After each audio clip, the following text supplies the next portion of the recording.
Saludos, sean bienvenidos a una nueva edición de Euronews Hoy con toda la actualidad de Europa y del mundo. 5.000, esa es la cifra oficial en estos momentos de fallecidos tras el potente terremoto que azotó el sur de Turquía y el norte de Siria el lunes. Decenas de países ya han anunciado el envío de ayuda. Las tareas de rescate siguen contrarreloj, pero además en unas condiciones cada vez más difíciles. Las bajas temperaturas, en algunas zonas de 5 bajo cero, como en las regiones montañosas, hacen que los equipos de rescate se estén encontrando con más problemas aún si cabe. La invasión en Ucrania por parte de Rusia continúa. Nos acercamos al año de guerra y desde las Naciones Unidas llega la advertencia de que el conflicto podría escalar aún más. Tenemos huelga en Francia contra la reforma de las pensiones, una forma de presión al gobierno que no es nueva. Analizaremos si es de verdad efectiva.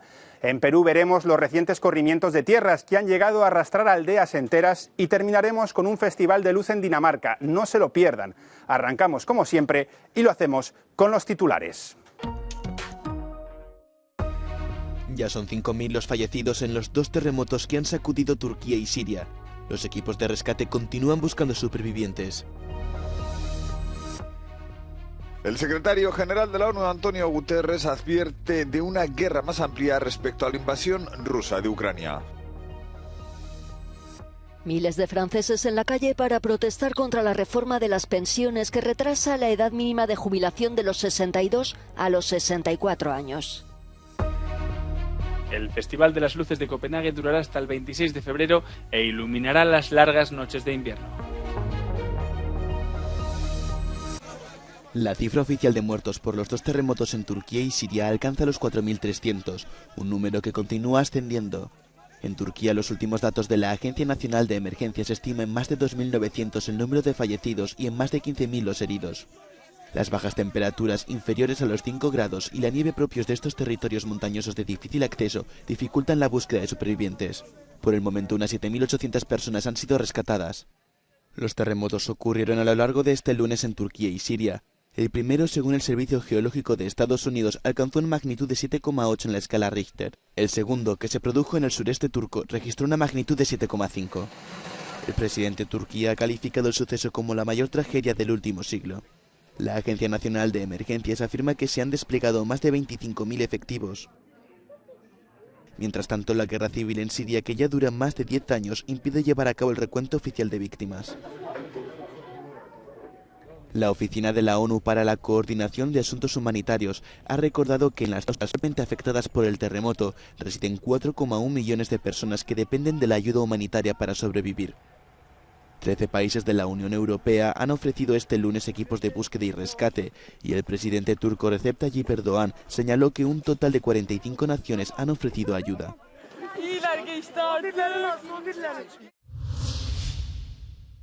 Horas de angustia en Diyarbakir, en Turquía, donde los equipos de rescate están totalmente desbordados.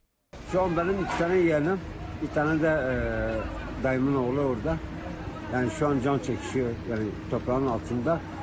Şu anki sistemden dolayı yani yetişemiyoruz. La misma angustia se refleja en los rostros de otros supervivientes. Sus seres queridos están bajo los escombros y cada minuto que pasa sin noticias de ellos se hace eterno. Yeğenim burada oturuyor, onların binasının yıkıldığını öğrenince buraya geldik. 5'ten beri buradayız, onlar enkaz altındalar.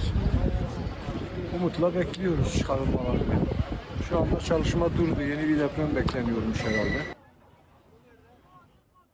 Cientos de soldados, policías y bomberos trabajan sin descanso desde primera hora de la mañana. El terremoto sacudió con fuerza a la ciudad mientras sus habitantes dormían.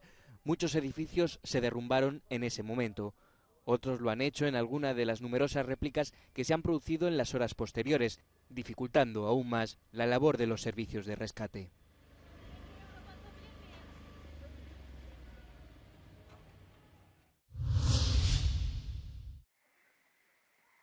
Trasladados en ambulancia al hospital de Darkush, en el oeste de Siria, cientos de heridos en el terremoto que sacudió la región han recibido allí los primeros auxilios. Osama Abdelhamid ha llegado con su mujer y sus hijos. Cree que son los únicos supervivientes del edificio en el que vivían. الحمد لله رب العالمين وصلنا لهون وتمت الإسعافات الأولية والحمد لله رب العالمين على قضاء الله. البناء مؤلف من 4 طوابق، 3 طوابق ما حدا طلع منهم طاول. الله كتب لي عمر جديد. الحمد لله. El personal sanitario está completamente desbordado por la situación. After the earthquake, we started to receive many cases, hundreds of casualties. We know and we have information that hundreds of patients are still under the debris. The situation is too bad. We need urgent help. A diferencia de Turquía, Siria es un país en guerra. Hay muchas zonas con infraestructuras dañadas por años de combates. Muchos edificios con daños estructurales levantados apresuradamente para albergar a la población.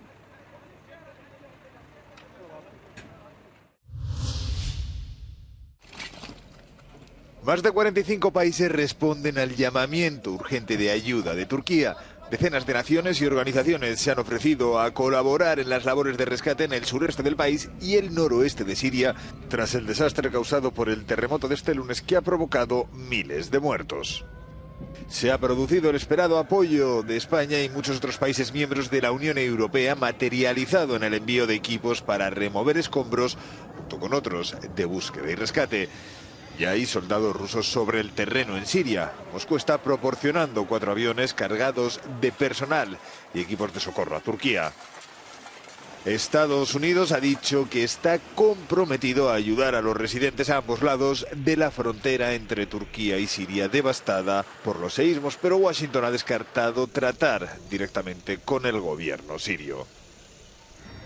Grecia, que a menudo mantiene relaciones complicadas con Ankara, ha trasladado un equipo de 21 socorristas, 2 perros de rescate, un vehículo especial de salvamento, un ingeniero de estructuras, 5 médicos y expertos en planificación sísmica. Tel Aviv también ha movilizado un equipo de rescate del ejército a Turquía, pero las relaciones con Siria son más hostiles. Sin embargo, el primer ministro israelí, Benjamin Netanyahu, asegura que también ha aprobado una solicitud de ayuda humanitaria para el país, recibida a través de un funcionario diplomático. Mientras tanto, continúa la frenética búsqueda de supervivientes. Según el ejército ucraniano, los militares han repelido ataques en 14 asentamientos alrededor de Bakhmut en las últimas 24 horas. Un pueblo ubicado al norte de la ciudad asediada ha quedado totalmente destruido. Sin indicios de que las partes implicadas se acerquen a la mesa de negociaciones, el jefe de la ONU, Antonio Guterres, ha hecho una dura advertencia. The Russian invasion of Ukraine is inflicting untold suffering on the Ukrainian people with profound global implications. The prospects for peace keep diminishing. The chances of further escalation and bloodshed keep growing. I fear the world is not sleepwalking into a wider war. I fear it's doing so with its eyes wide open.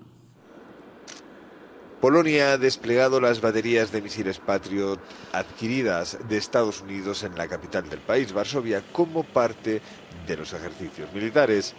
El país está tomando medidas adicionales para fortalecer sus capacidades defensivas a medida que la invasión de Rusia en la vecina Ucrania entra en su segundo año a finales de este mes.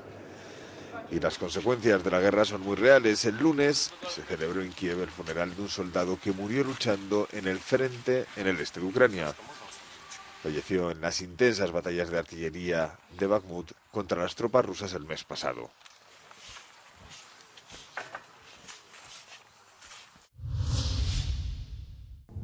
Este domingo la Unión Europea ha intensificado su lucha económica contra Rusia a través de la introducción de una serie de medidas restrictivas en el mercado petrolífero. Entre ellas la entrada en vigor de la prohibición de importar productos petrolíferos refinados rusos, lo que incluye el diésel y los combustibles de aviación. The EU until February 5th imported about 70 million euros per day of worth of oil products, especially diesel, from Russia. The EU has been by far the largest buyer of oil products from Russia. So this is highly impactful. A corto plazo, los expertos no están preocupados por la escasez de diésel. Muchas de las empresas han llenado sus almacenes antes de la fecha límite, aunque aún están por ver las consecuencias a largo plazo. También desde el domingo la Unión Europea y el G7 han ampliado el límite de precios vigente para el crudo ruso a todos los productos refinados. Esto significa que las empresas radicadas en la Unión Europea no podrán prestar servicios a los petroleros rusos que vendan productos de primera calidad como queroseno y gasolina a un precio superior a $100 por barril. Para productos derivados se ha fijado en $45 por barril. The price cap on oil products are set at a high level that still enables Russia to profit from this trade. So European-owned, European-insured tankers continue to carry Russian crude oil, Russian oil products to third countries, and the price cap for this trade, or the price caps for this trade, need to be substantially revised down. Pero los expertos advierten de que Rusia podría eludir las últimas sanciones de la Unión Europea si no se cierran los vacíos legales. This is going to be a game of cat and mouse that will continue for probably as long as Russia continues its war of aggression against Ukraine. For example, Russia is now exporting crude oil to countries such as Turkey, United Arab Emirates, India, and then the refined oil products out of that crude oil. Some of them are imported back into the EU. La Unión Europea también está trabajando en un nuevo paquete de sanciones contra Rusia que se espera que esté listo antes del primer aniversario de la invasión rusa de Ucrania. Cirilo, el patriarca de la Iglesia Ortodoxa rusa, comparte con Vladimir Putin algo más que su fervor por invadir Ucrania. Según la prensa suiza, archivos secretos desclasificados revelan que trabajó para el KGB, al igual que el presidente ruso. 2 medios de comunicación pudieron consultar el expediente en los archivos federales suizos. Los hechos tuvieron lugar en la década de los 70. Durante una estancia en Suiza, Monseñor Cirilo, cuyo nombre en clave era Mijailov, tenía la misión de influir en el Consejo Mundial de Iglesias. Decenas de miles de franceses vuelven a salir a la calle en todo el país para protestar contra la reforma del sistema de pensiones, que retrasa la edad mínima de jubilación de los 62 a los 64 años. Esta es la tercera jornada de movilización y coincide con la llegada del proyecto de ley a la Asamblea Nacional, donde la oposición afila sus cuchillos contra el principal proyecto del segundo mandato de Emmanuel Macron. Sauf s'il est devenu vraiment totalement autoritaire. Dans une démocratie, à un moment donné, il faut bien que quelqu'un soit raisonnable. Et c'est forcément lui qui doit le devenir, puisque c'est lui qui a la responsabilité d'avoir créé de toutes pièces ce conflit. El paro afecta especialmente al transporte público, aunque los servicios mínimos funcionan con normalidad. Muchos usuarios apoyan la huelga. On doit se mobiliser quand même, parce que là, je pense qu'on est dans une crise. Ça, c'est mondial. C'est même pas la France ou la Suisse ou l'Allemagne. C'est mondial. Après, c'est la période post-Covid, quoi. Donc, vu les conditions aussi, le problème d'énergie, donc il y en a beaucoup de choses a decir. La protesta no ha alcanzado la magnitud de las otras dos que lograron congregar a más de 1 millón de personas, entre otras razones porque hay vacaciones escolares en varias regiones del país. Los sindicatos tienen prevista una nueva jornada de huelgas para el 14 de febrero. Este martes, los sindicatos franceses organizan la tercera jornada masiva de huelgas en lo que va de año. Al igual que en las anteriores, las protestas han generado parones en el transporte público, en el Sistema Nacional de Trenes e incluso en los aeropuertos. La movilización de 2023 es la octava en 30 años y esta comparte un frente común con sus predecesoras, la reforma de las pensiones. En estas situaciones el gobierno suele abandonar o modificar el proyecto o aportar las concesiones que reclamaban los distintos sindicatos que se movilizaban. Creo que las manifestaciones han demostrado en el pasado que pueden cambiar reformas o incluso acabar con ellas. La única movilización que realmente consiguió doblegar al gobierno, la de 1995, permanece en la memoria de la ciudadanía francesa. Esta surgió a raíz del plan del entonces primer ministro de equiparar los regímenes de pensiones de los funcionarios y empleados de empresas públicas a los del sector privado. El gobierno sucumbió a las presiones y abandonó su plan, rechazado por gran parte de la población francesa, cansada de las huelgas de transporte en pleno invierno. 8 años más tarde, en 2003, la reforma inspirada en el mismo plan desencadenó una gran movilización social. Tras varias semanas de huelgas y manifestaciones, la reforma se aprobó finalmente tras alcanzar un acuerdo con los sindicatos reformistas. En 2010, la reforma para preservar el equilibrio financiero del sistema de reparto de pensiones incluye el aumento de la edad legal de jubilación de 60 a 62 años. El proyecto volvió a provocar una oleada de manifestaciones. Según los sindicatos, una de ellas reunió a más de 3 millones de personas en Francia, lo que supuso un récord en la época. Pero las diversas acciones no tuvieron los efectos esperados por los sindicatos, ya que el gobierno consiguió aprobar esta medida.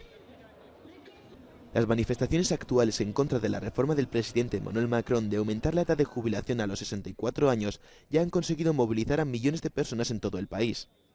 Y a diferencia de las protestas anteriores, estas se caracterizan por un frente sindical unido.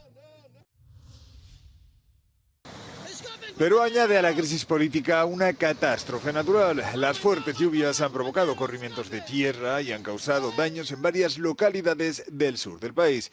Al menos 36 personas han fallecido y en algunos casos han sido los propios residentes los que han rescatado los cuerpos de los escombros.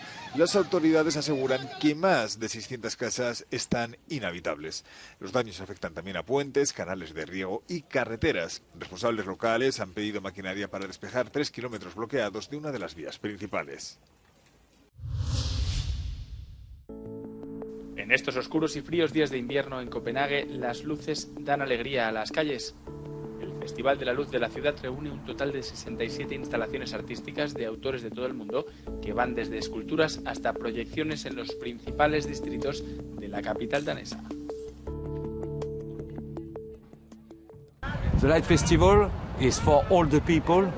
You are rich, you are poor, you are young, you are old. You can go and see and look and appreciate everything. And I think it's a good way to see art. In the middle of these dark months, having a festival that celebrates city life and being together and having extraordinary artistic experiences is so important for a city like Copenhagen. El Festival de la Luz de Copenhague se inauguró este fin de semana y durará 3 semanas, hasta el 26 de febrero. 16 de estas 67 instalaciones permanecerán en su lugar una vez finalizado el festival, para que locales y visitantes puedan disfrutar de ellas durante más tiempo.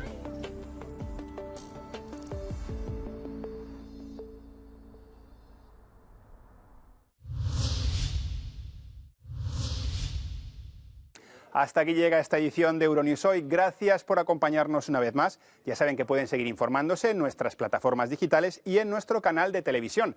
Les dejamos con el no comment del día, estas imágenes que nos ha dejado una importante nevada en Grecia. Gracias por acompañarnos. Hasta mañana.